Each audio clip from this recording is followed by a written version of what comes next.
Good morning. Welcome back to another edition of Gary's Movie Emporium. Today's Friday, October 2nd. Back with another Dollar Tree DVD Blu-ray haul here. Um, wasn't gonna do a video today because I've been having problems with my neighbors again, and I sometimes when I get stressed, I do not like to do videos because I don't want it reflecting in the video. But I'm gonna persevere and still go through with the video. I'm not going to get into the politics of that.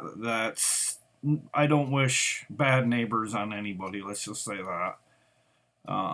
They've gotten outrageous, and I had to call the cops, and that's pretty much the end of the story on that. But I'm here to do today to do DVD Blu-rays, and I got to keep my mind off things because it's getting really bad, and I'm hoping it gets really cold outside so I don't all have to hang outside, especially last night by my front door practically. Uh, but here I go with the DVDs and Blu-rays. Right off the bat here, right off the stack, Milo Ventimiglia, Rachel Melvin, Amanda Ade, Benita Rodriguez, and John Billingsley. It's called Madtown. The past can be a dangerous place to go. This really screamed by me. We went over this at the last store, and I was like, oh, I gotta grab that. Look at that slip. That's a nice looking slip. The movie might be really bad. I don't know. It's about a troubled young man named Briggs. Flashes back to the demons of his past when his sister is released from her 20-year prison sentence for the murder of their parents. Briggs must confront his estranged sister, and deal with the past while fighting to protect his future and the life he has rebuilt for himself.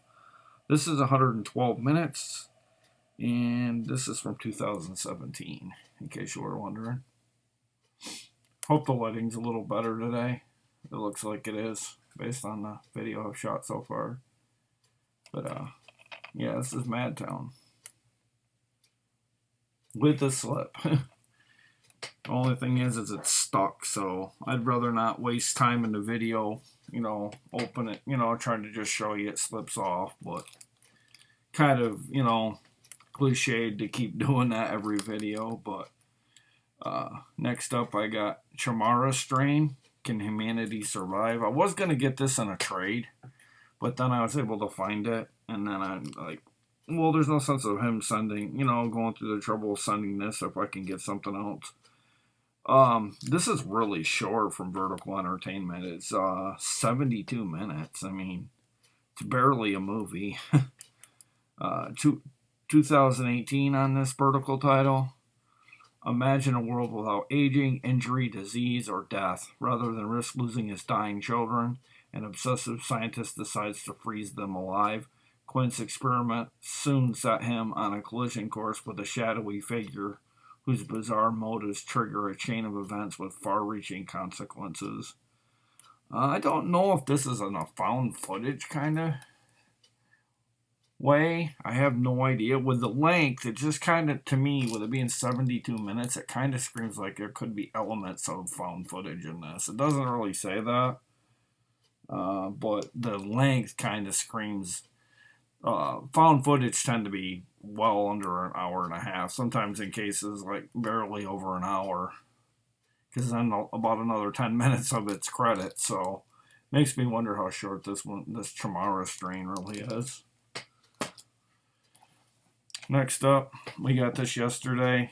It's a movie starring Sean Bean, who played in the Lord of the Rings films. It's called Clean Skin. Fight Fire with Fire. I think I might have gotten this before, but I'm not positive. It has been in past waves, I know. It's from 2012. In this fast-paced, explosive thriller, Ewan, however you want to pronounce it, a British Secret Service agent is forced to go off the grid in a desperate bid to thwart a terrorist cell operating inside London. His relentless foe is Ash, a British-born law student turned extremist whom Evan must stop by any means necessary.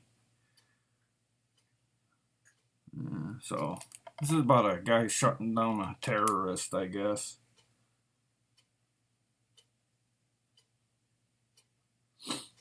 Yeah, it says he's an extremist, so. And that has bonus making of featurette, 107 minutes if I didn't say in 2012. And that's Clean Skin. Next up, here's a horror title. I know I never got this. I would have remembered the neon lettering on the cover. It's called Avas Possessions. The exorcism is just the beginning.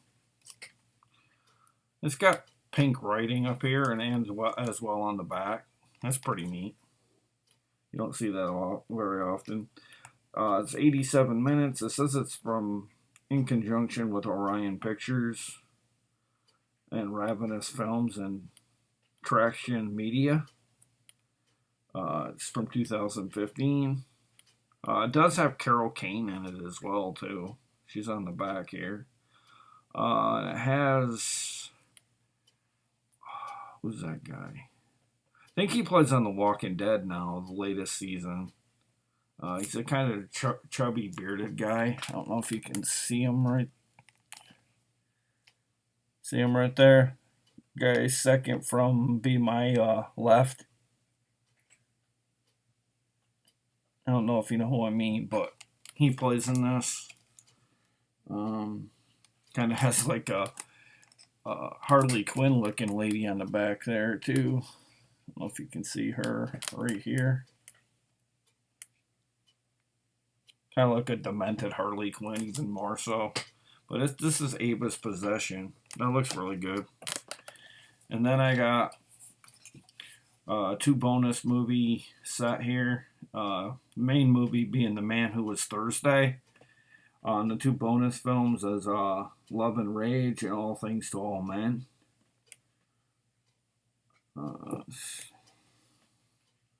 Inspired by G.K. Charleston's best-selling novel. This one here. And it says the slip too.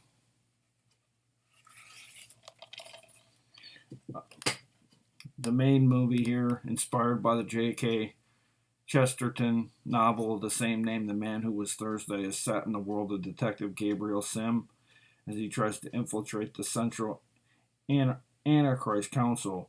The detective Sim goes undercover and makes his way into a secret meeting of the anarchist, where over time he gains their trust and becomes Thursday, one of the 7 key figures in the council. Sim soon learns, however, that he is not the only one in disguise, and then the real nightmare begins. This is 95 minutes from 2018, and it's from SP Releasing. The other 2 films are Love and Rage, and that's Screen Media Films. And yeah, that's a Screen Media Films as well. Love and Rage stars Daniel Craig. Must be a really, really early Daniel Craig. All Things to All Men stars Rufus Sewell and Gabriel Byrne and Toby Stevens, and that's 84 minutes. Love and Rage is full screen, while All Things to All Men is widescreen. So, and they're on the back right there. And then next up, I almost didn't get this, and then I'm like, wait, didn't I do a reboot of Fame? I don't know. I couldn't remember, but this is actually Fame from the old TV series, because I look at the back, and it's got, what's her name? Debbie Allen, I think her name is. This was back when she was really young. She used to teach the class, dancing and stuff.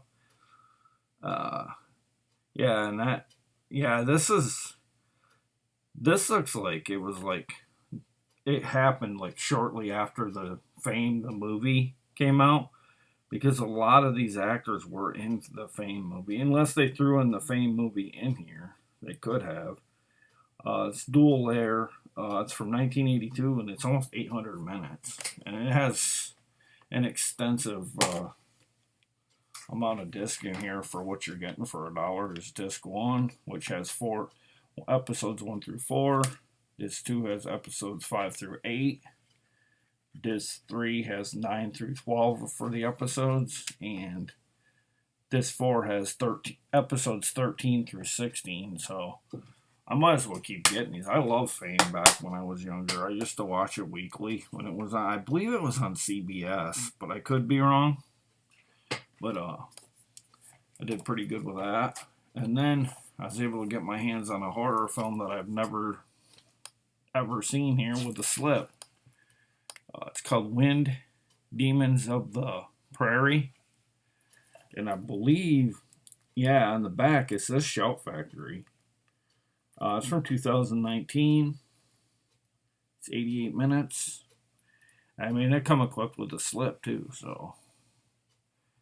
An unseen evil terrorizes an isolated homestead in this chilling tale of madness, paranoia, and otherworldly horror. Lizzie is a tough, resourceful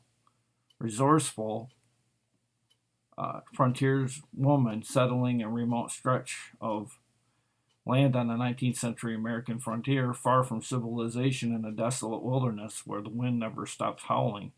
She begins to sense a sinister presence that seems to be born of the land itself, an overwhelming presence that her husband dismisses as mere superstition. When a newlywed couple arrives on a nearby homestead, their presence amplifies Lizzie's fears, setting into motion a shocking chain of events. Masterfully blending haunting visuals with pulse-pounding sound design, director Emma Tammy evokes a godforsaken world in which the forces of nature come alive with quivering menace. Indie horror at its best, as San Francisco Chronicle. Like I said, it's a Shout Factory, so pretty lucky to get that. I didn't see it at first. It was in a box on the top of the whole, the wiry front display, and the box, there's like 4 boxes or 5 boxes sitting on top of that, and it was the disc furthest in, and the little flappy thing on the box was kind of like bent over it, and I pulled it back, and I go, whoa, I missed that. I don't know how many times, and I was glad I went back to. That's why I double and triple and quadruple check the rack sometimes, because your eyes are shifting all the time. Like, did I get that? Did I get that? And it's like, no, I didn't get that. And then with that, I know I didn't get that. And then next up here, I got movie starring Dominic Swain, Rib Hillis, Lauren Parkinson, Paul Logan, and Amy Holt, introducing YouTube sensation Just Jesse the Jack. A Doggone Christmas, a 5-team film production. This is Dove approved for ages 12 and up. I don't know why 12 and up, but this looks harmless. From 2016, it's 83 minutes. Dominic Swain played in Face Off. Jaden Hedden played in Betrayed. Lauren Parkinson played in Avengers Grimm. Amy Holt played in I Am Sing and Rib Hillis. So she also played in General Hospital too, which is a daytime TV drama, like a soap opera kind of thing. Well, I guess that's what you could call it. I don't know if that's really the term I'd use for soap opera anymore, because that's such a dated label in my eyes. I mean, it's not the 50s anymore. I don't know, maybe while you're making lunch, it's a lunchtime opera or something.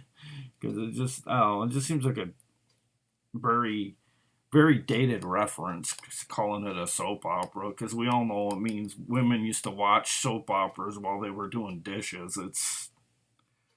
It's just some of the names of stuff through history is just how it stuck is beyond me. But this is about the movie. A Doggone Christmas, like I said. It kind of has that mix of Snow Day with the third Home Alone, which I don't consider part of the series because it doesn't have Kevin McAllister in it. It just has that cheaper budgeted quality look to it like that.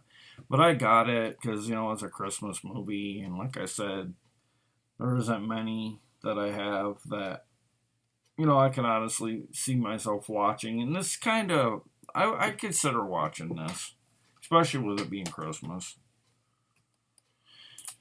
And then next up, I got one. I think I might have got this before, but I'm not sure.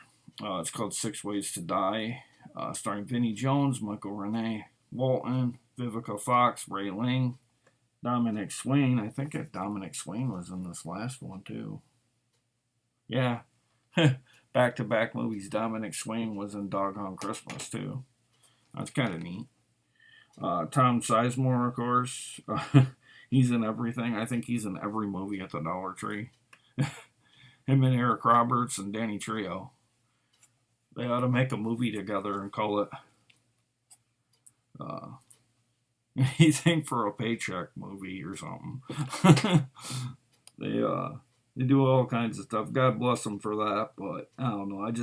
To me, I would have a limit on what I'd be in if I was an actor. I mean, I know they gotta pay bills, but there's just some limits I would have. I'm not gonna be in these lubby dub movies, or I'd rather not be in a movie if I had to do some of the movies I've seen that some actors have to do. You know, it's just really sad how far some of them have had to resort to keeping relevant. After being beaten and left to die, the mysterious John Doe is out for revenge to bring down the notorious drug kingpin, Sonny Garcia. Or Sonny Garcia, not Sony. To just kill Sonny would be too easy. John wants to inflict a level of pain beyond measure by hiring 6 top assassins to rip Sonny's life apart piece by piece. Pretty easy. What I'd do here is, you want to rip somebody's life apart, you send my neighbor's kids around, and they'd wreck people's lives pretty good. Terrible bunch. The kids are so bad, I call them the loser club, because that's what they are. But that's youth for you today, though. Next up here, we got Josh Duhamel, Josh Wiggins, Lost in the Sun. How far will one man go? And this two has a slip. Very identical there.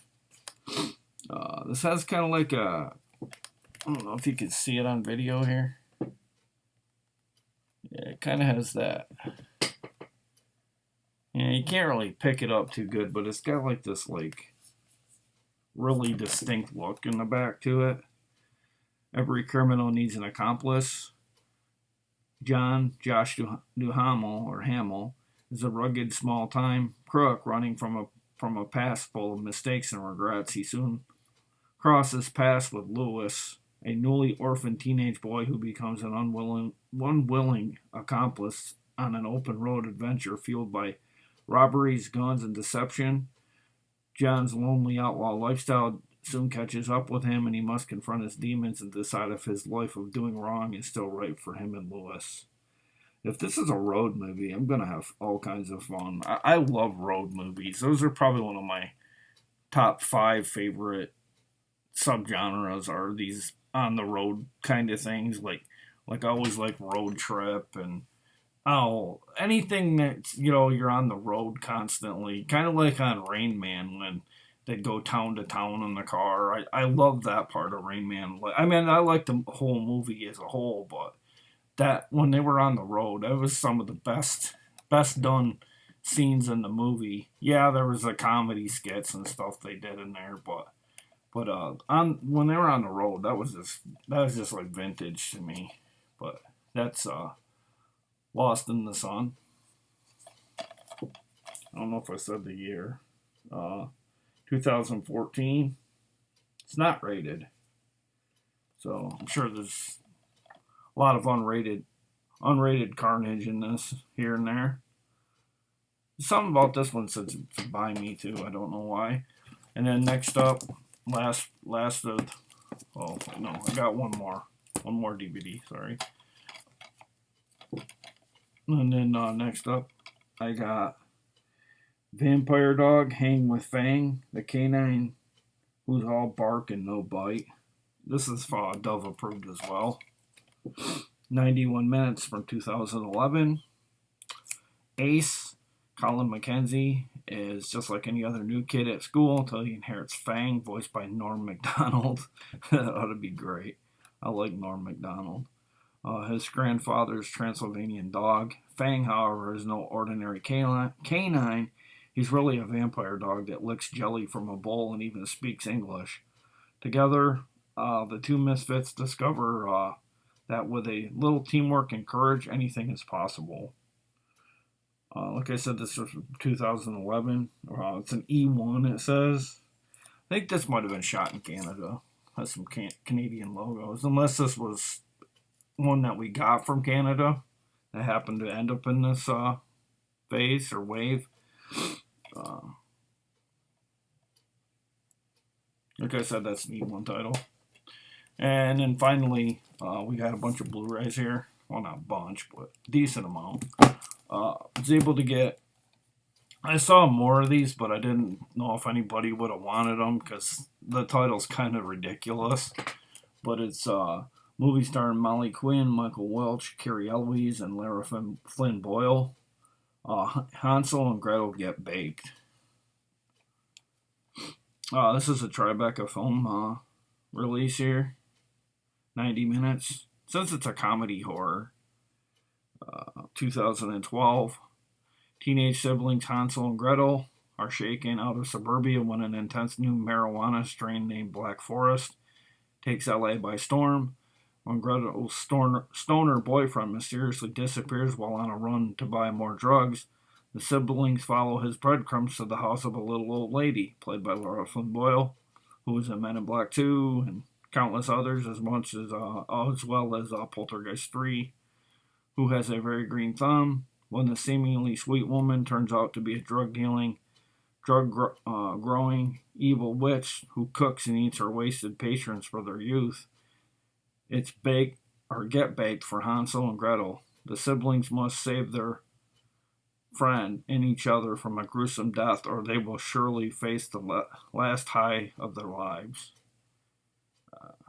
Tribeca Film brings you the best new independent films, including titles from Tribeca Film Festival on demand, on DVD, in theaters, and online everywhere. That's Hansel and Gretel Get Baked, or Hansel and Gretel, however you want to pronounce it. You're not wrong either way. I just go the Hansel route because it's kind of like, I think that's the way it's pronounced, like overseas maybe. Because I think Hansel and Gretel are based on like an overseas like story or something. I don't know. That's what I think anyway. Maybe I'm wrong on that, but it just kind of seems like an old school, like a kind of like a story that would have been passed down from generation to generation. But that's Hansel and Gretel Get Baked. And then I got one that I've actually seen at the theater here. Starring Will Ferrell and Amy Poehler. The If You Can't Beat the House, be the house. And this got a lot of hate, but I had fun with this. It just was unique to see someone turn their house into a casino. It just was hilarious. I don't know. I love this movie. I had a good time with it. It wasn't like one of his better ones, but he's had some. I don't know, like the recent one that he was in wasn't all that good. Was it Sherlock Holmes or Holmes and Watson? That wasn't one of his better ones. This was definitely much better than that. This is from 2017. Like I said, this is pretty much self-explanatory. If I remember correctly, they were having money problems and they were going to lose their house or something. So they got desperate and they turned their house into a casino. And they started bringing down some real cash to save their house. And everything kind of went haywire by the end. But I like this movie. It has special features. The house playing with a loaded deck. If you build the house, they will come. Deleted scenes. It has extended and alternate scenes. And a gag reel and linoramas. So it comes with quite a bit, especially for $1. I seen this at Big Lots, I think, and it was like $5 to $10 at one point. I know, because I seen it when it first hit Big Lots, and I think it was like nearly like $10 or something like that. Might have even been like $7.50. I can't remember, but got it for $1. 3 more here, guys, and then we're done.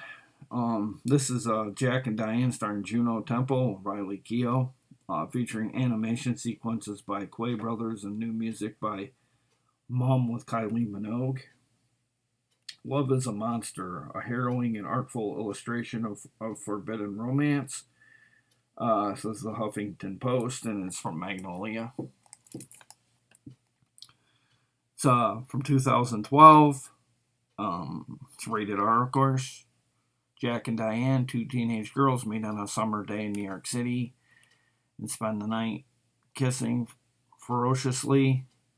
Bubbly and naive, Diane's charming innocence quickly begins to open tomboy Jack's tough-skinned heart. However, when Jack discovers that Diane is moving at the end of the summer, she pushes Diane away. Diane is overwhelmed by her powerful new feelings, and they begin to manifest themselves in terrifying ways, causing unexplainable violent changes to her body. Young love is a monster. Can Jack and Diane survive? It has a limited amount of special features, but I heard somebody say good things about this, so I grabbed it.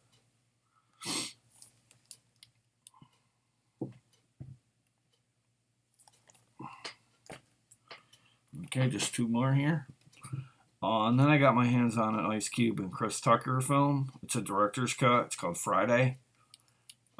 I don't know if I said, but it's a Blu-ray plus DVD copy here.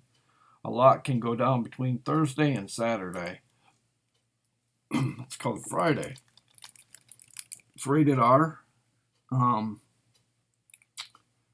from 1995, but I believe, based on what I'm seeing here, it says something about 2009.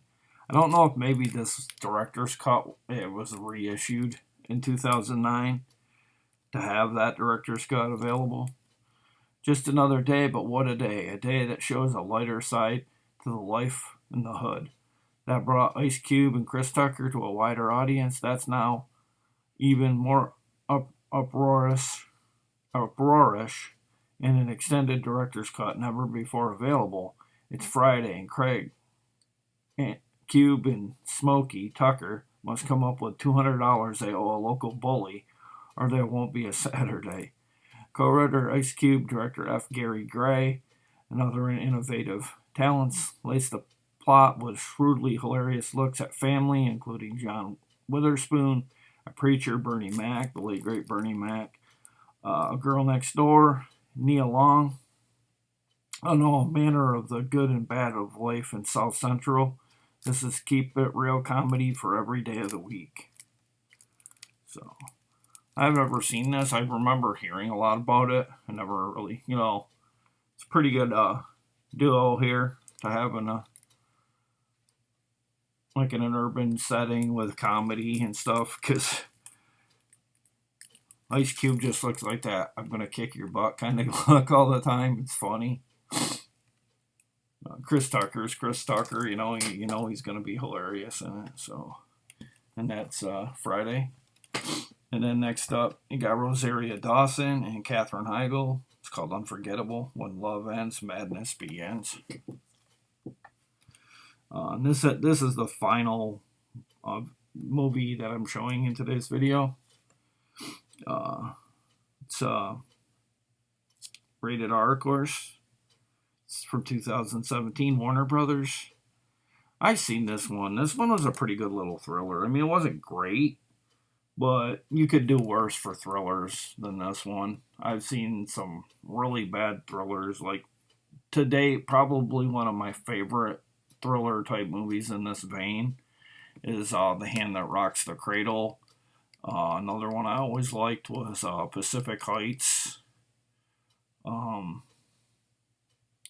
Trying to think of another one. I like that one too that Samuel L. Jackson was in, where he is kind of racist and he didn't like that the guy next door was married to a black woman, and And I don't know, I just remember that one being I really was on the edge of my seat with that one. Um, Another good one was Bad Influence with Rob Lowe. The only thing I didn't like about that was the really didn't need to do the nudity thing. They could have just implied it, but you're gonna get what you get. And I think it was a bit of a comeback for Rob Lowe at the time. And I remember liking Bad Influence and some other movies like that. But that concludes my haul, and that's Unforgettable closes out this video. And like I said, it's for Warner Brothers. I'm sure you could probably get it through their site or eBay or Amazon, whoever you prefer to go to. But that's it for the haul for this video. I'd like to thank everybody that's been watching the videos and giving me likes and whatnot, and getting the view count up there. Have another video that I did yesterday, flirting with 100 views already. Thank you for that. Just keep watching them, guys. I've got a lot more to come. I still have the whole bag and like 3 boxes right there. And that top box isn't on the way full, so that's pretty much it for the weekend. I'm gonna lay off them for the weekend. I might be back on maybe Sunday into Monday. I'm gonna probably review a Wild Eye and then get back to Dollar Tree. I just don't want to do them like bing, bing, bing, bing, bing, and like I'd rather have them spread out at least a little bit more. But there's what 3, 6. There's like 18 titles I did in this video, and I didn't want to go all day with it. But thank you for watching. Please like, share, and subscribe. Down in the comments, leave any comments you want, as long as they're not disrespectful to anyone on the channel or anyone like with me or anything like that, and everything will be hunky dory. Just stay safe out there. Happy hunting. Just use good judgment. I don't want any of you to get sick. I know it's kind of pandemic is kind of it isn't over, but it isn't the top story like it was 5 months ago. And I do think people now are kind of taking advantage of it. Like they have like a thing where the rules don't apply, but it's like we still know COVID's out there, but like you still see people not trying to social distance, and it's just ridiculous. We want this thing gone completely. What don't they get? But this video isn't about that. I don't like to get too political, but thank you for watching, and I'll see you on Monday, maybe before, depends. I got my son coming up this weekend, and I don't know, how long he's going to be here, and I don't want to, I haven't seen him in 6 months or more. Well, no, it's closer to a year, actually. And I don't want to miss that, and I want to spend a little time with him. And I can't really focus on video reviews and hauls and stuff until like he goes back home. That I know he's okay. So, okay, guys, take care. Bye.